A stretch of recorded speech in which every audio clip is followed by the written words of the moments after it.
Welcome back to my channel. So आज बहुत late हो गलानी 11टा बाजिलानी कहीं बहुत गुड़े लुगा रही जाइला मोर जोटा कि सफा करके गाधेकी आसिली।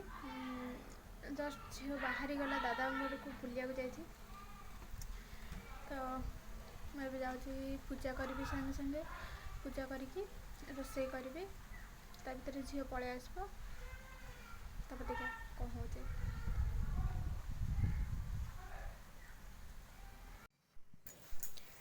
शीघ्र शीघ्र पूजा करिकी निज पेट पूजा करिकी रोषे बसई देजी भात आटलिस्ट आउ 15-20 मिनट भीतर हो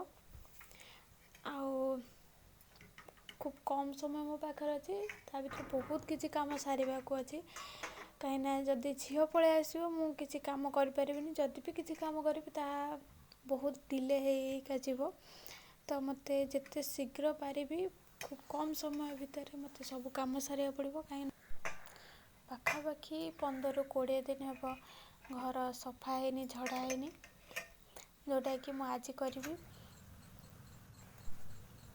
आपण मैंने मो रूम रो अवस्था देखी जापर तो छोटिया जगह बहुत कम जिनस मिनिमल जिनस रखी बहुत कम स्पेस मिलूँ जोटिके आम रोषे करुँ रोचु खाऊँ पीऊँ और से गोटे जगार ही आम शोचु। तो प्रथम कारण तो है गोटे घरे छोट पिला अच्छी तो ता टच रे जेतिक सब जिनस अच्छे ताको क्लीन रखा पड़ुची आमको तो से प्रथम कारण तो होची सेटा तो आमको 10-15 दिन भीतर मत निहाती भाव में क्लीन करा पड़े सबू घर सबू गोटे गोटे जिनस।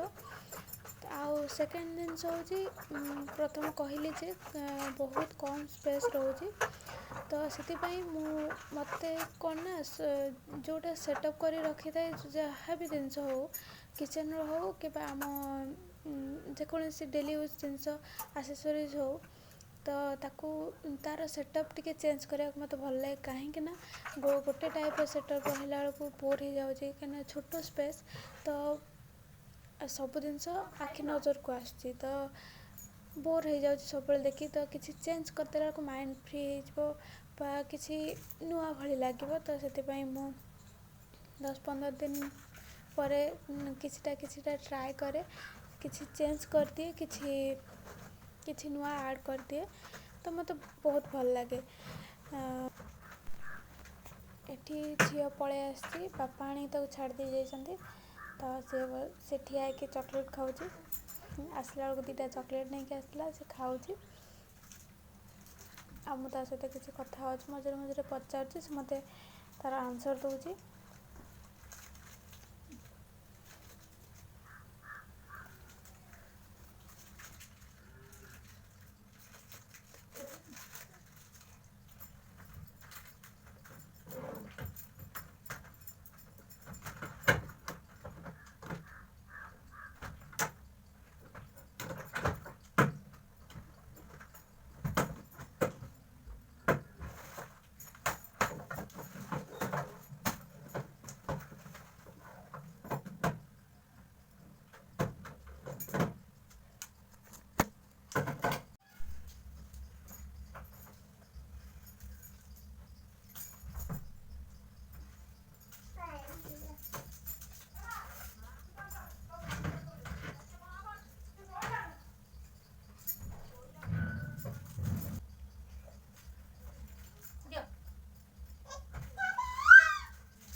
ना आसन पकाओ बसवा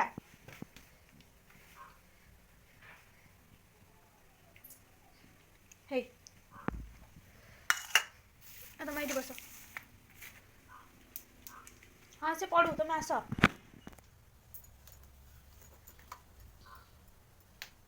निया ओह तुम सही बस केमी तुम बसिल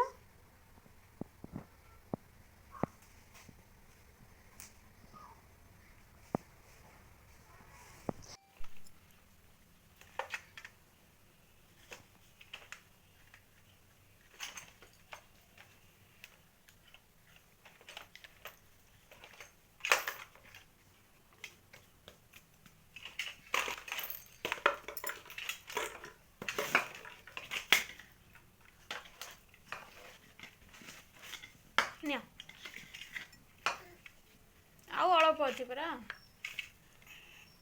ତମେ କ'ଣ ଖାଇଥିଲ ଯାଇକି? କ'ଣ ଖାଇଥିଲ ତାଙ୍କ ଘରେ? କ'ଣ ଖାଇଥିଲ? କ'ଣ? ଆହା ତ କ'ଣ ମୁଁ ବୁଝିପାରୁନି କ'ଣ କହୁଛ? କୁଟୁ ଖାଇଥିଲ? କୁଟୁ ଖାଇଥିଲ? କେତେଟା କୁଟୁ ଖାଇଥିଲ? 5ଟା କୁଟୁ ଖାଇଥିଲ? ହଁ। ଆଉ ଭୁ ପିଇଥିଲ? ପିଇଥିଲ? ନା ଭୁ ପିଇଥିଲ? ହଁ। ଘର ସଫା ସହିତ ରୋଷେଇ କାମ ବି ଚାଲିଥିଲା। ତା ସହିତ ଝିଅର କେୟାର ନେବାକୁ ବି ପଡ଼ୁଥିଲା।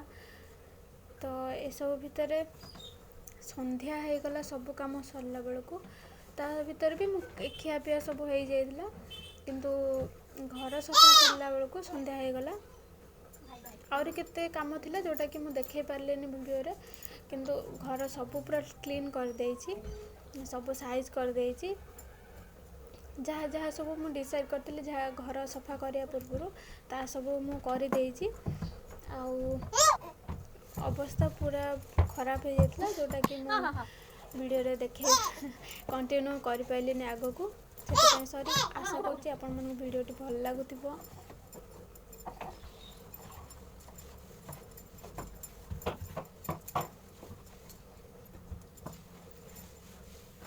ଏଇଟା ଥିଲା ମୋର ଛୋଟିଆ ରୁଟିନ୍।